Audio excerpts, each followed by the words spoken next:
Pace bene, saya baru membaca sedikit tulisan dari Santo Ambrosius tentang perlawanannya membela gereja terhadap aliran Novatianisme. Bisa di-search nanti apa aliran ini. Secara umum boleh dikatakan aliran Novatianisme percaya bahwa orang-orang yang telah dibaptis dan memilih untuk berpaling dari imannya, mengkhianati gereja, tidak bisa lagi masuk ke dalam gereja.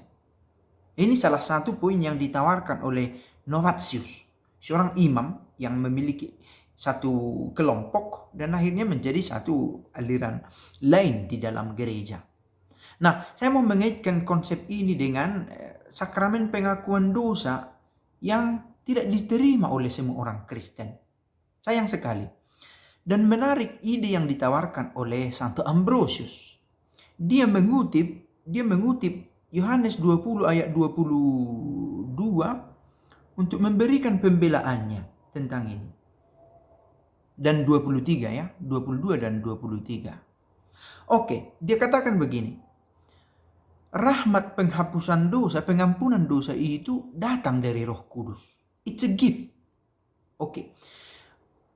Di Yohanes 20 ayat 22, 23 dikatakan begini, terimalah Roh Kudus. Jika kamu mengampuni dosa orang, dosanya diampuni. Dan jika kamu mengatakan dosa orang itu tetap ada, dosanya tetap ada. Ini karya Roh Kudus. Oke, kita simpan bagian ini. Tahbisan imamat adalah pencurahan Roh Kudus. Dalam tahbisan imamat kita temukan pencurahan Roh Kudus dalam diri seseorang untuk menerima office, tugas, untuk menerima tanggung jawab yang bukan datang dari seseorang, tapi dari Roh Kudus sendiri. Nah, ketika seorang pastor memberikan pengampunan dosa, pengampunan ini tidak datang dari kapasitasnya sebagai manusia, tetapi dari Roh Kudus datang. Nah, ini yang menarik. Lalu Ambrosius berkata, kalau kita mau konsisten mengakui Roh Kudus, kita harus mengakui bahwa seseorang yang berdosa tetap berdosa. Kalau dikatakan begitu. Dan seseorang yang berdosa bisa diampuni dosanya karena kuasa Roh Kudus. Ini yang pertama. Yang kedua, kalau ternyata pemimpin ibadatmu, pastormu, imammu tidak memberikan pengampunan dosa, berarti dia memiliki kuasa yang tidak dari Roh Kudus.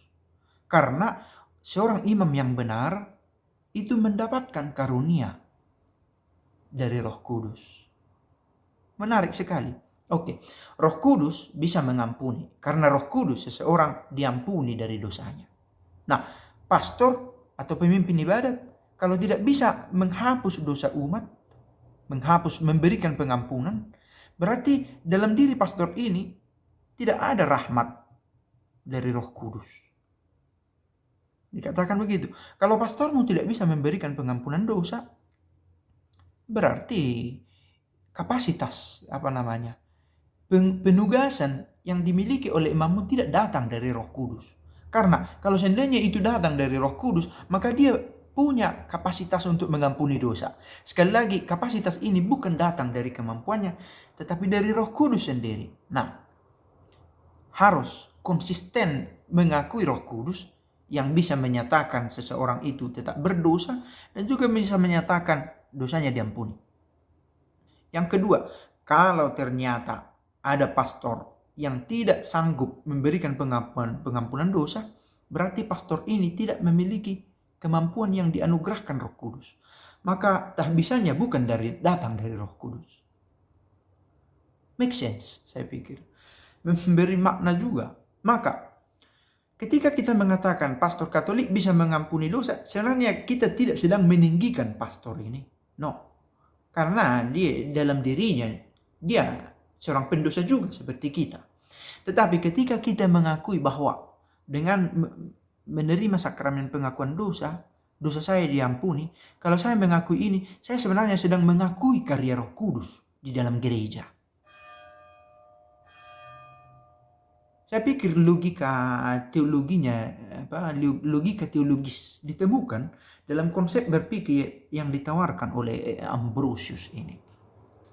Bisa dicari dalam satu tulisan dari Ambrosius yang berjudul Repentance, penitenza, pengampunan, pertobatan. Secara khusus sekali lagi ditulis untuk menanggapi para kelompok yang menolak penerimaan kembali orang berdosa di dalam gereja. Novazianisme. Pace bene.